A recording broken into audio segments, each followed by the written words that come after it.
Well, howdy there, Pipe Pals. Old Holy Smoking Pipe Padre coming back at you with a very special video in remembrance of 9/11. Yeah, I thought I've been watching a lot of the old Granada Sherlock Holmes. I'm going to maybe adjust this camera here. Whoa! Been watching a lot of the Granada classic, I'll say classic, Sherlock Holmes with the late great Jeremy Brett. And so I had pulled out the old K. Woody Calabash. And I'm smoking again some of that Wild Atlantic tuna that Dave H. sent me. Still working on them, Dave. This is still quite fresh and moist and delicious, and Atlantic, Wild Atlantic. I would say that New York is on the west. I mean the west, on the east, at least for as far as where I'm at. I'm on the west shore of Lake Tahoe, and so it's a bit of a journey to the East Coast from where I'm at. I'm still safely ensconced in the People's Republic of California, but who knows, that may change. And sitting here with my Black Rifle coffee. This is cold coffee with cream. A perfect complement to an autumnal pipe.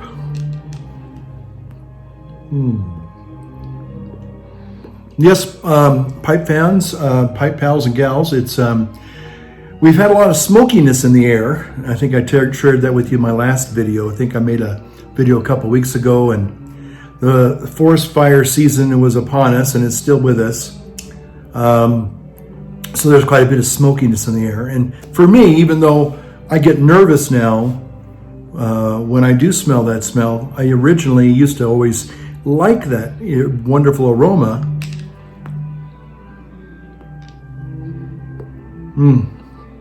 There was something kind of very autumnal about it, and I really enjoyed it. But now I know that unfortunately, when I smell that wood smoke in the air, it's probably a harbinger of some pretty sad and even sinister and frightening forest fires or wildfires that unfortunately are threatening people's lives and property. So it's not, I don't associate it with just, a wonderful autumnal environment or, ambiance. But I will tell you that I do get a hankering for a pipe when I do smell smoky air. Now there's a difference, to be sure, between a natural wood burning fire and a chemical fire, or any kind of a petroleum based fire. Those don't smell good. Those don't give me a hankering for a nice pipe on a beautiful autumnal evening. No, those things got lots of to me they just have a lot of nasty chemicals in there. And I can hear some of the people who occasionally wander onto my channel here and will chastise me for smoking a pipe. And all I can say is to each his own. So I am here. I wanted to do a little 9/11 memorial tribute. This morning, as I was preparing for Mass, it was, although it's sad, there was a sense of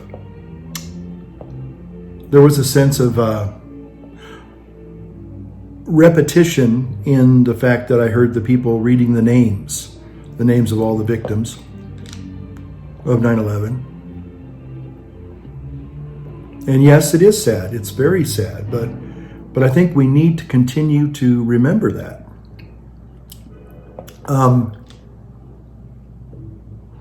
remember, I think it was shortly after I started my little YouTube channel here, not to be confused with my other homily channel. And I made a 9/11 video, and I've made several over the years 9/11 videos. It's sort of like International Pipe Smoking Day to some extent. I try to say something on those important days. I don't always get around to do it, or I forget, you know, just human nature, I forget. But I remember the very first 9/11 memorial video I did do for this channel. And I remember being surprised that I got a lot of thumbs down and some negative comments. And it was kind of a little bit of an eye opener, a little bit of awakening for me to realize that there's a lot of, and this is early. This goes back now maybe 10 years. And there was just a lot of anti-American anger out there. And so I was kind of surprised by that. For me, I don't know where you were on 9/11. Maybe some of you weren't even born then, because it was 19 years ago today. So we could probably have a few, you know, underage pipe smokers out there, naughty, naughty, naughty. Or we could probably have a couple of, you know, young adults who are of pipe smoking age. Of course, I guess now, correct me if I'm wrong, but I don't know if it's here in California or if it's throughout the whole country. They're going to raise the age to 21 before you can legally smoke now. So I guess that would also include pipes. Man. So you can go off to war at 18 or even 17 with your parents' permission, but you can't drink a beer or smoke a pipe or a cigar because you got to be an adult to do that. Does that make sense? Not to me. Oh, sometimes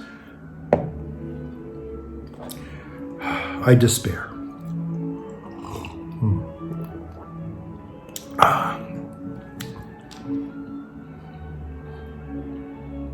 So there's a lot of things I wanted to talk about in this video, and I won't try to go into long dissertations on any one of them, but I will try to mention them.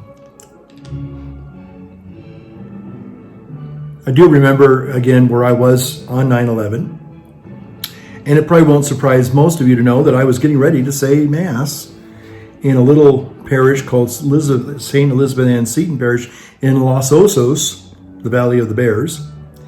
In Espanol, that's what that means, Valley of the Bears. Didn't see a single bear down there.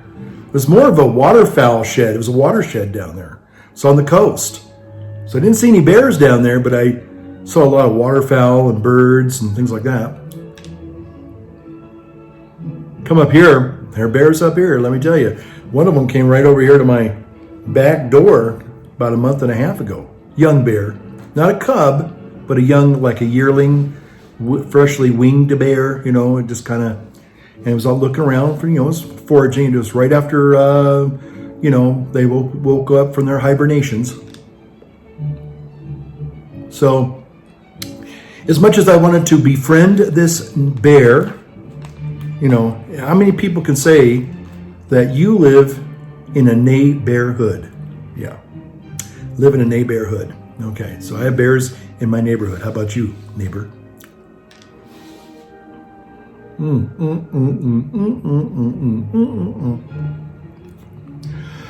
I did have a hankering for a nice pipe tonight. So I was getting ready to celebrate Mass, and people rushed into the sacristy. That's where we vest and get ready for Mass, and two parishioners. I'll never forget one of them. Her name was Bobby Battolino. Bobby Battolino. And she was a New Yorker originally, but then transplanted New Yorker. So for her, it was, you know, like, wow. This was very, very, I mean, it was meaningful and moving for all of us, but for her who had family still back there and lived all of her life back there. It was a real tragic day for her personally. So I remember going out, saying Mass, taking the vestments off. It was actually my day off from the prison. I was working in the prison at the time. And then I scurried home and turned on the TV. And I remember just sitting there, transfixed for hours. And then some of the horrible, shocking images that, I won't put up here now, but just being heartbroken and literally uncontrollably weeping and crying at what was going on, what was happening. How could this happen? How? And yet, even though we remember 9/11, and it's nice tonight because I remember hearing earlier, maybe a month ago, that the governor up there, or the Emperor Cuomo, was saying they're not going to light those beautiful big beams of light. They're not going to do that because of COVID. Apparently, beams of light spread COVID. Give me a break. So, but I noticed just a few minutes ago that they were shining the lights. Now, I hope that wasn't from last year, but could be. I don't know, but it looked like it was live. It said live. So it was actually encouraging to see that. And my point is that what I have sadly discovered in the years post 9/11, a lot of people want to say, they want to downplay it. Some of them want to kind of almost deny it, or, that's divisive, it's hateful to bring it up, and all these other things. So don't talk about it. Just let it fade from our public memory. And I remember the weeks following 9/11 for about, I'd say 2 or 3 months, probably up until a little bit after Christmas, right up until Christmas, there was, and I mean, some people, I don't know why, well, I do know why, but shame on you guys for you don't want to be patriotic, okay? I think I've said it before on this video, America's not perfect, but by golly, it's the best place that a person could ever want to live. Maybe some people would feel that way about Canada. Canada seems to be a nice nation. There's even a few YouTubers out there. I think they have computers up there. I'm not sure. I think they have to pipe in the sunshine most of the time because it's so cold and dark up there. And I think there's about 2 or 3 people that actually have real computers up there. I think, but I could be wrong. I don't know. But I think technology is kind of slowly creeping its way up to Canada. And soon, who knows, we'll be even seeing some real Canadian YouTubers eventually. Maybe. Don't know, maybe. But anyway,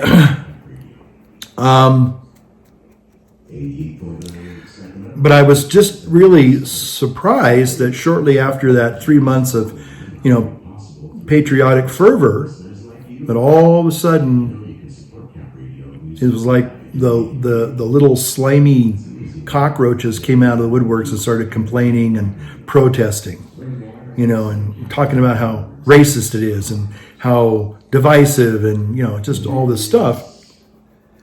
And it was just like, they just couldn't sanction people loving their country. And the thing I liked about it was, the patriotism was nice to see, flags. But what I really saw, which I really, really loved, was neighborliness returning. People actually becoming respectful and polite and courteous, in the supermarket. Whereas before people were kind of just doing their basic, just, grabbing for this and doing this and kind of, being rude and, not very social. There was a sense of unity for a lot of us, and you'd see a lot of people with bumper stickers, and little flags and everything. But right after December, it started going away really fast. People kind of like realized, oh, I better not put a flag on my car, or I better not put anything patriotic on my car. Better become neutral again. It was sad. It was sad because I liked the fact that we saw unity. I know some people will say, well, what about the poor Muslims, and what about all these poor minority people? And America is a land of, believe it or not, it is a land of minority people. People that come here legally and want to really be Americans. The problem is that with illegal immigration, you don't get assimilation. I know it sounds like the Borg, doesn't it? If Gary's out there, Gary the gentleman scholar, he'll say, aha, Father, you're a Borg. You're trying to get everybody to join the collective. No, I want people to be unified. That doesn't mean you have to be uniform and in lockstep, but it just means that we have a common denominator that binds us together.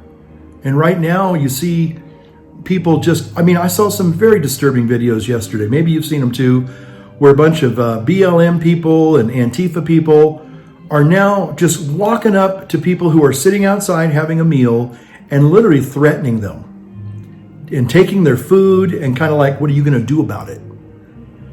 Kind of provoking them to defend themselves, whether or not maybe defend themselves, well, yeah, because they're in your face.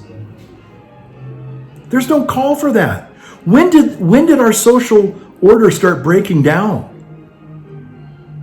And the problem is that they know that if they don't enforce these laws that are already on the books, it's just going to get worse and worse and worse. Anarchy is it looks like it's starting to take hold.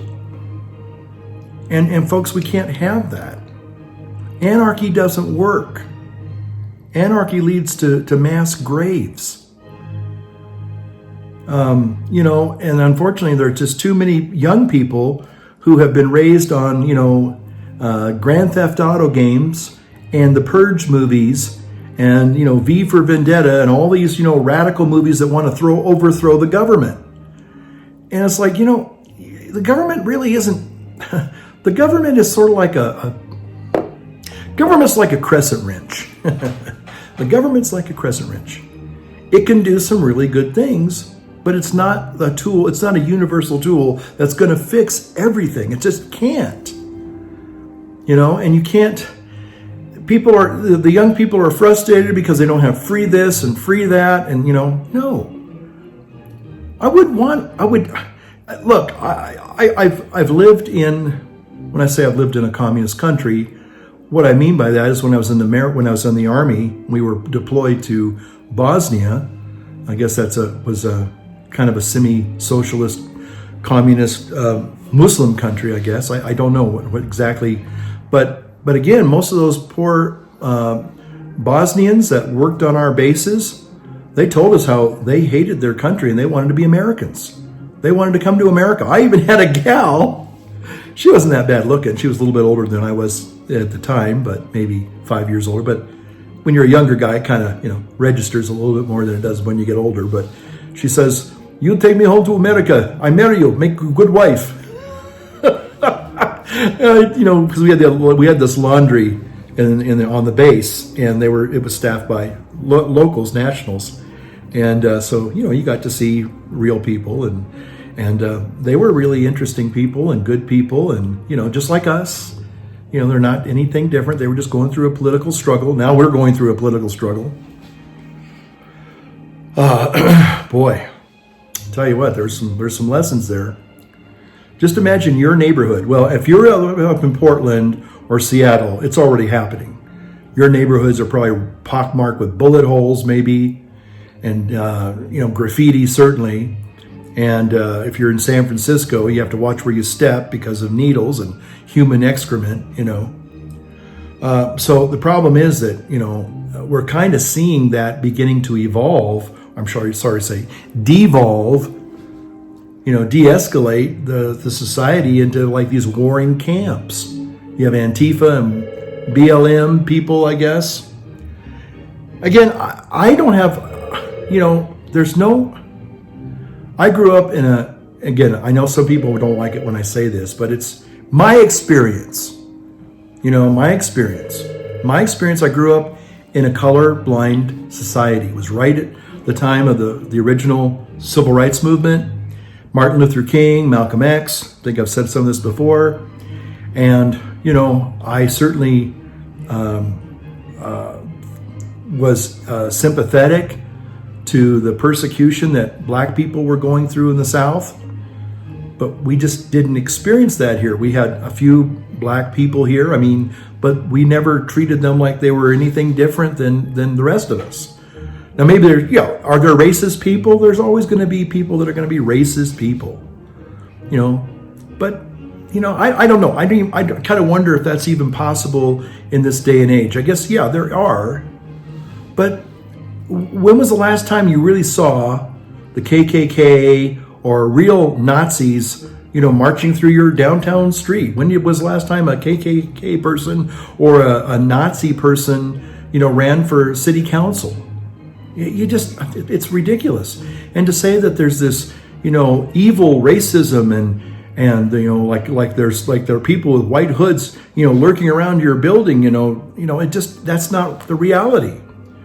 And I have to say that for a lot of people, what they're doing is they're buying into a lot of, I have to say, false outrage. It's not legitimate. It's not genuine. It would be like, going into a parking lot. Somebody accidentally cut you off. Happens to us all the time, And the person gets out of their car and they, I had this happen just at the store today. And the guy, fortunately, it was on the other side. Instead of him going, "Hey, you got a problem with me? You got an issue with that, buddy?" Like me cutting in line. The guy goes, "Oh, dude." He goes, "Hey, I am sorry. Did I cut in front of you?" And I said, "No."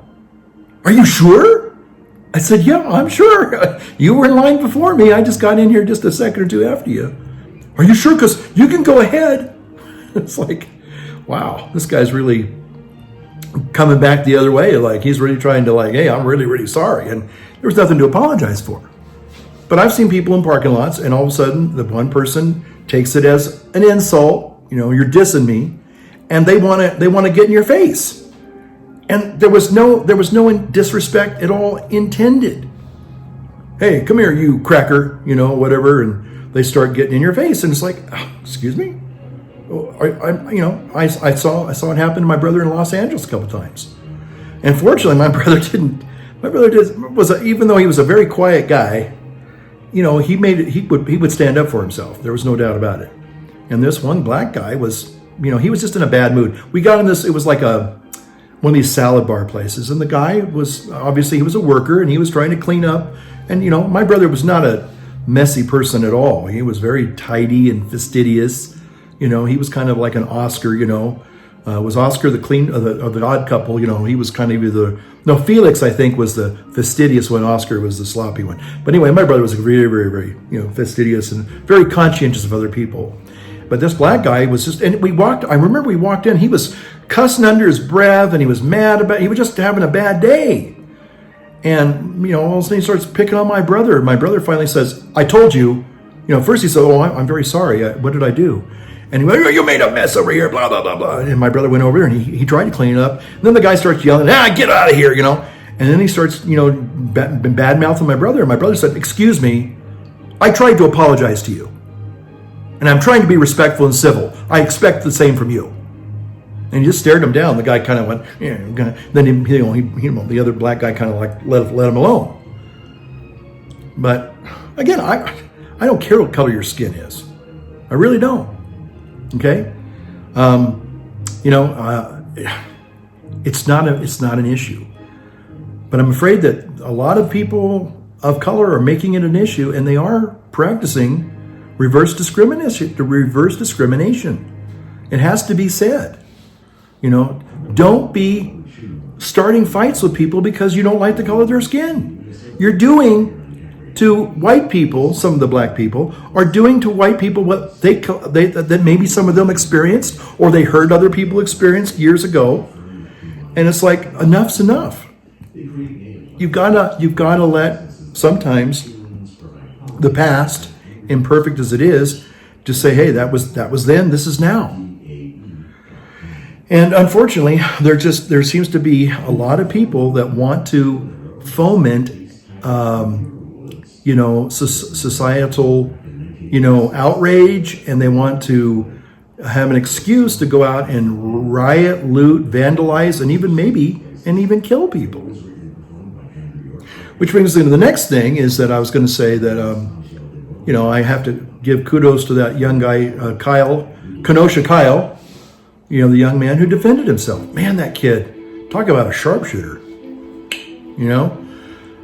That kid, a lot of people were at first wanting to, just like the Covington High School kids. Oh, look at those racist kids. Nothing could have been further from the truth.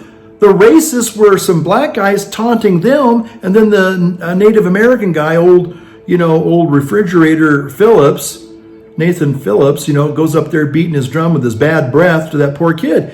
I don't care who you are. And when somebody does that kind of invading your space, and especially if you're a young kid, or maybe you're a woman or something, or maybe an invalid person, what are you going to do?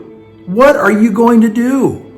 He just stood there and he had that, it wasn't a smirk, it was a nervous smile. I was like, okay, got this guy in my face. What am I going to do now? And God bless that settlement. Boy, that kid's going to be, he's messed up. One way or another, he's going to be messed up, sadly, for the rest of his life. He's not going to live a normal life. Unfortunately, when people get those big legal settlements, that money can really be a very corrosive thing.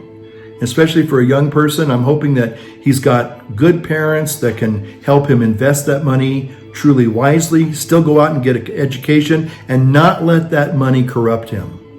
Because unfortunately, that's what happens to these young people, with the ones that are talented and they get on TV early and everything. What happens to them? They get seduced by the dark side, they get corrupted, and 9 times out of 10 you find them in some alley on an overdose at 25 or 30. It's just tragic. So I'm really hoping that Nick Sandman and Kenosha Kyle, and because they're they were innocent, they were in the right.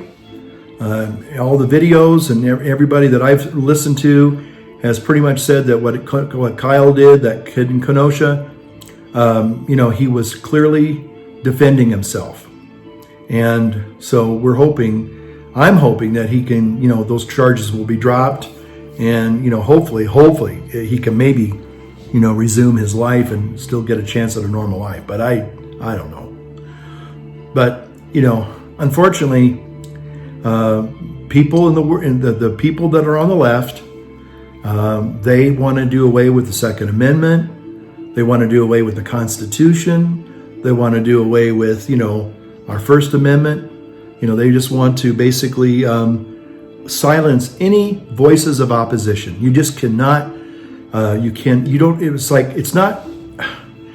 was a time when you could have reasoned argument and debate, but unfortunately, the left, because it controls the media and the government, it just seems like that freedom is being eroded every single day. I know that I don't get a lot of views only because I guess I've been branded by the powers of YouTube as a quote-unquote conservative channel. Plus I got pipe smoking in there too. That obviously doesn't help my algorithm either. Oh, he's promoting, a bad habit, and okay, well, whatever. But anyway, so I was kind of like really, you know what? And I've shared this before. I'll share it just briefly. I probably wouldn't be here right now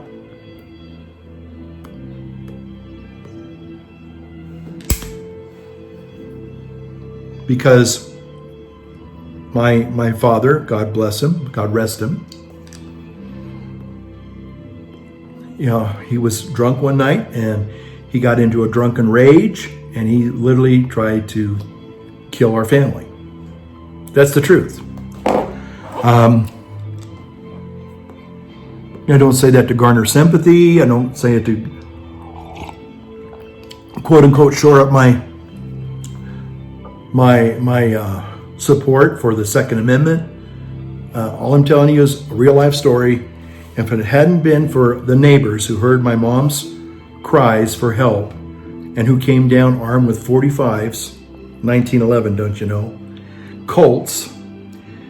They gave my dad, and God bless those people, because had he carried out his, not only he wasn't just a threat, it wasn't so I'm going to kill you. He was in the very act of doing it.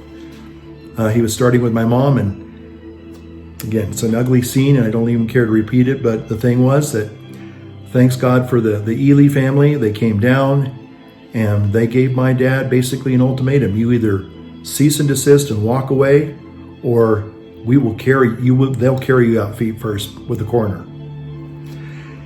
Thanks be to God, he didn't like it, and they basically forced physically, you're out of here, you're done.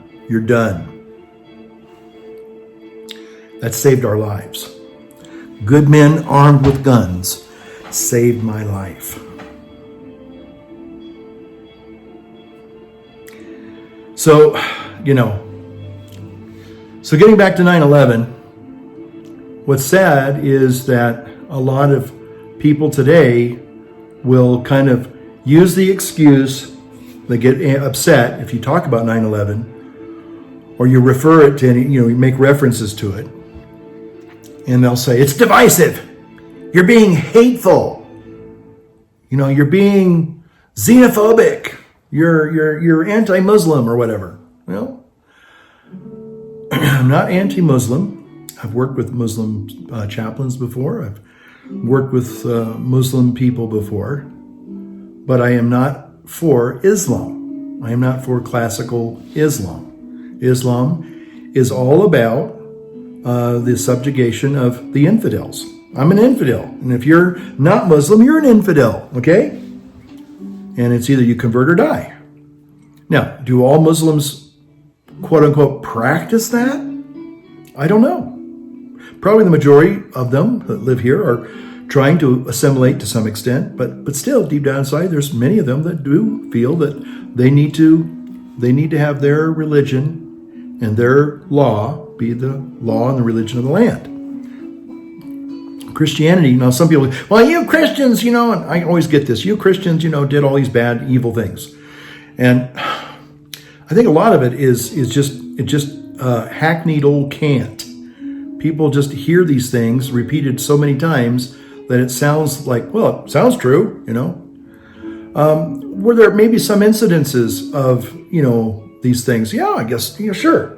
But by and large, Christianity has never been a martialistic, militant force to try to overcome the world. We want to see all men saved through Christ, but it's not through trying to put your neck to the sword or else convert or die kind of thing. Now, there have been historically mass baptisms. Sometimes I talk about the Native Americans or other indigenous peoples who were baptized en masse. And if you believe that you need to be baptized in order to be saved, that's an act of love. It's not an act of oppression. Now, some people, again, in today's culture would violently disagree with that, vehemently and violently disagree with that. Interesting. On one hand, they point to Christianity as being a violent religion, and then they want to violently tell you to shut up or else we're going to kill you too. It's like, how do you have it both ways? You just can't, But where as a Christian and a Muslim, if they were neighbors, the Christian would pray and try to be a good example to the Muslim to say, hey, this is what I believe, this is who I believe in, and maybe someday God will give you the grace of the faith. The Muslim is like, you're an infidel, and if you don't convert, you're gonna die. It's like, okay, kind of a big difference there. In other words, here in America, if you want to be a Muslim, be a Muslim. If you want to be a Christian, be a Christian. If you don't want to be an atheist, be an atheist. And right now, as I speak, you still have the freedom to do that. And the reason why I'm concerned about what's coming up in November is because if a certain political party gets enthroned, they will, I'm afraid, it will lead to some of us being not only just permanently silenced through the law, but we could actually find ourselves arrested and put in prison for talking about what we believe as Christians. Okay, we would be compulsory to, you can't say certain things from the pulpit anymore. I guess in Canada, you can't say certain things from the pulpit anymore because it's hate speech, right? But the Bible is very clear on lots of issues, and a lot of the issues I've covered on this channel, ad infinitum, I guess, ad nauseum to some people. But at least technically, you still have the freedom to say, hey, I'm going to preach the gospel. I'm going to talk about, my First Amendment rights, my Second Amendment rights, and other people's, not just me, but you have these rights too. And it seems like a lot of people want to just shred the Constitution of the United States and substitute it with some communist manifesto. So I can tell you that socialism and communism, they don't bring about utopia. Every place where it's been tried, it's failed. It's failed, folks. And all you have to show for it are mass graves. I've seen those mass graves, literally. When I was in Bosnia, they took us to the place where the Srebrenica massacre occurred. Those bodies had been dug up, reburied, and they found them again through satellite photography. And we went to the mass graves they were opening up, and that was not a pretty sight. That was not a happy day. Watching people pull apart mangled corpses is not a pretty sight, but it was real. And we had to be witnesses of that, just like the Holocaust. You have to be witnesses. You can't deny it. You can't diminish it. How can you diminish evil? And that's what people, I think, today, when it comes to 9/11, they don't want to talk about it. Don't talk about that. It's upsetting. You're being a racist. You're being, whatever it is, you want to put there, you're promoting hate and division, and no. We're remembering the truth, what happened. And unfortunately, a lot of people today are almost getting to a point where we're saying, you can't say that. You can't even believe that or even think that almost. It's interesting, I started looking up some of the images from the Holocaust as well as images of abortions. And I've been told that they're doing this on Google, but they're basically going through and sanitizing things. All the historical things that we might find problematic and disturbing and upsetting, they're getting rid of it. And you try to go and find, and again, I'm not here to tell you to go and have a fun day and look at all these mangled corpses from the Holocaust or wherever, or the killing fields, in Cambodia or anything like that. I'm not saying that. But I'm saying that we need to preserve these historical records, and people have to have access to these things. But now it looks like, again, the powers that be in the media saying, we can't have that because that's upsetting. I guess they're going to be giving us little soma pills so we can all be kind of just really relaxed. Don't get upset about anything. Be nice. Be calm. Take a deep breath. Take your soma. There you go. Feeling better, neighbor? And I'm afraid that, that's what's happening. And I would rather live in a free country than a perfect country. Yeah. I have, between me and my God, I have my own personal freedom to choose the destiny that I believe I'm called to follow. Again, that was really the original intent of the pilgrims. They weren't coming looking for, a more comfortable life. They weren't coming over looking for, Amazon shopping or Apple products or, what's the latest and greatest from Microsoft, or they weren't looking for new Teslas, but they were looking for freedom. I want to live my life the way I feel God has called me to live. Or even if you were an atheist, I don't want to be going to church. I have another. Okay, you have the freedom to be that person, even. But the America this America could be going away, and something in its place could be coming through violence. It's already happening. Look at the violence in the streets. And unfortunately, it's like, okay, you point to one guy, George Floyd, and you're using this man's death as an excuse to be outrageous, to be lawless, to defund the police. Wow, where's this going? Good people, rational, sane, good people need to stop up and say, no, let's talk about this. And burning down buildings and beating people up and intimidating people and threatening people and killing people, is not the way to do it. But if violent people are coming your way, just like Kenosha Kyle, you have every right to defend yourself. Just like the McCluskeys, you have every right to defend yourself. And, that's America.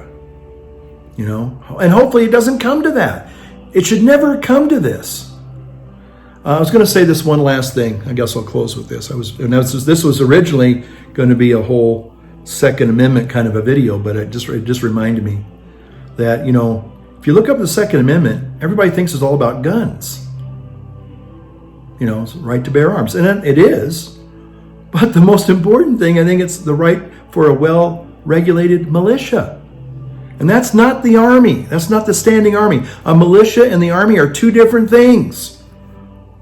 A militia is made up of the free citizens. So that's what the Second Amendment is about. And a militia needs its guns. It needs its weaponry. And so I think we sometimes we want to fall on our swords on whether or not, it's talking about gun ownership and it shall not be infringed and all that. And I agree with that. A big 2A kind of a guy. But I think the really interesting thing is that it really is talking about the right for people to form militias. That's another can of worms, I guess. It's like we never did figure out the can of worms of just, the right to maintain and bear arms. Because everybody I've ever heard, they read over that militia part and they go, well, that's about the army. Some people make the argument, well, that's only about the army. That's not about, our individual citizens. No. In the war of 1812, the Revolutionary War, the thing. Come on, man. But in the Revolutionary War, there was clearly a big difference, and it wasn't like they formed the militia, then from the militia came the army. No, you had the army, a standing army, and you had a militia. A militia was more localized. Your neighborhood, your town had a militia. Why? Just like the police can't be everywhere at once. Well, the standing army couldn't be everywhere at once. So that's why you have a militia, and that's why it's still on the books. And I think there are a lot of people. And again, everybody talks about the right wingers and the, what do you call them? I guess they call them white supremacist militia, because they always conflate these terms. To basically mean, the quote unquote, as Antifa would see, everything is fascist. Christians are fascist, conservatives are fascist, Republicans are fascist, capitalists are fascist, people who love America are fascists, people who probably go to McDonald's are fascist, people who shop at Costco are fascist. Everybody's a fascist, according to Antifa. And, good old Antifa kids, they need to be spanked. And I'm afraid that if things get even more out of control, they're going to bypass the spanking and go just to the shooting. And those kids are going to wet their pants, and they're going to rue the day that they tried to pretend that they were real revolutionaries, because they're not. They're just not. If you were going to have a real political movement that was going to bring about real change for real injustice, this isn't the way to do it. Going out and breaking windows and throwing feces at people and cans of soup and trying to hit cops with that and play with fireworks, that's baby stuff. And one of these days, it's going to it's sad to say, they're going to meet with some real violence, and it's not going to be pretty. And they're going to say, what were we thinking? Because there are, some people's talking about, the Antifa people are really organized now and everything. Again, they have their own kind of form of a militia, an anti-militia, I guess. But, I just don't think that they really have the wherewithal. They don't have the resources. They don't really have the organization, And again, I think the government have been kind of holding them at arm's length, hoping that they're going to kind of like grow out of this and get bored and say, this is boring, and go back home to their basements and play video games again. I'm hoping, but what they need is education. They need to really be educated in what real good old-fashioned America is all about. And yeah, it's not perfect. It's like the adolescent kids that get angry at their parents when they go through that rebellious stage. That's what I see at Antifa. They're just acting like those angry, rebellious teenagers, and most of them really are, because their parents aren't perfect. Maybe their parents didn't give them everything they thought they should have. Or maybe their parents were maybe not there for them emotionally. Or maybe they were abusive. Maybe they were hypocritical. Don't you do pot? And they up there drinking their butts off, I mean, it happens. Parents aren't perfect. Nobody's perfect. I'm not perfect. You're not perfect. Do I dare say it? Donald J. Trump isn't perfect. So what?